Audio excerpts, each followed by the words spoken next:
Halo teman-teman mahasiswa, kita sudah membahas sistem bilangan real, yaitu kemarin perkenalan dari bilangan 0 sampai dengan bilangan kompleks. Nah, sekarang kita masuk ke garis bilangan. Baik, sebelum kita ke garis bilangan ya, bisa dilihat ya, saya akan membuat sebuah garis. Nah, di mana garis ini nanti akan ada tanda positif dan negatif. Di mana posisinya? Nah, kita lihat ya dari min tak hingga sampai dengan tak hingga. Nah, di sini saya punya bilangan 0 ya. Nah, ke arah sini dan ke sini. Nah, ke arah kanan itu akan nanti bernilai positif dan ke kiri dia akan bernilai negatif. Nah, semakin besar, semakin ke kiri, ke kanan, maka angkanya semakin besar atau tak hingga ya. Kita tidak tahu sampai berapa, dan semakin ke kiri dia akan mengecil ya. Nah, saya punya angka bilangan min 5, mana yang lebih besar ya? Dan min 1 ya. Jadi ini bisa dilihat semakin dia ke kiri, maka dia akan semakin kecil ya. Otomatis dia akan bertambah angkanya. Misalnya di sini 0, min 1, min 2, min 3 dan seterusnya, otomatis dia akan semakin kecil karena semakin ke kanan dia akan semakin besar. Nah, ini berarti kita akan kasih tanda lebih kecil. Ya, berarti min 5 lebih kecil dari min 1 dan min 1 lebih besar dari min 5. Dan yang positifnya saya punya angka 1 dan 5.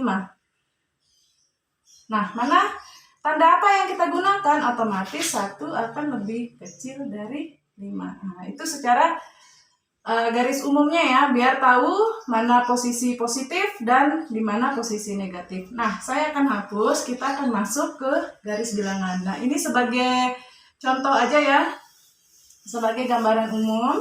Nah, sekarang kita akan masuk ke garis bilangan. Nah, nanti garis bilangan ini akan ada beberapa.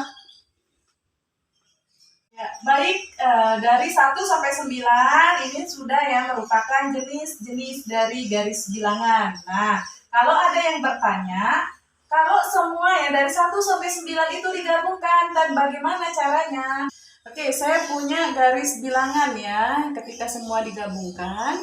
Nah, di sini saya memiliki A ya, sini B-nya tidak garis penuh, tidak penuh, dan sini penuh, ini C. Ini ke arah positif ya, ini X dan ini Q. Di tengah saya kasih nama B. Nah, ini bagaimana ya?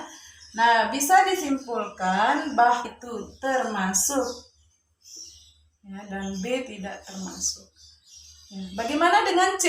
Itu kan pisah ya. Nah, A dengan B satu dan C berpisah, dan kita bisa menggunakan kata atau ya, atau ini di mana A-nya termasuk, B-nya tidak, dan sekarang C ya karena terpisah, maka bisa dilihat X ya lebih dari atau lebih besar atau sama dengan C. Kenapa lebih besar? Dilihat ke arah positif. Dan jangan lupa kalau dia terpisah ya atau antara, jangan lupa menggunakan kata atau. Ke selanjutnya, karena ini akan saling keterkaitan satu sama lain. Ketika teman-teman semua terlewatkan saja satu step atau langkah, berarti nanti akan ambiar ya, akan tidak tahu nanti next selanjutnya, tidak akan tahu bagaimana proses, makanya harus diikuti dari awal. Ya, baik, mungkin sebelum kita lanjutkan ke himpunan penyelesaian ya, mungkin teman-teman sekalian bisa melihat dan memahami dulu dari apa itu garis bilangan ya, dan jenis-jenisnya apa saja, dan bagaimana cara membuat garis bilangan. Nah, di sini sudah saya jelaskan, mungkin nanti kalau kurang jelas bisa ditanyakan. Baik, terima kasih.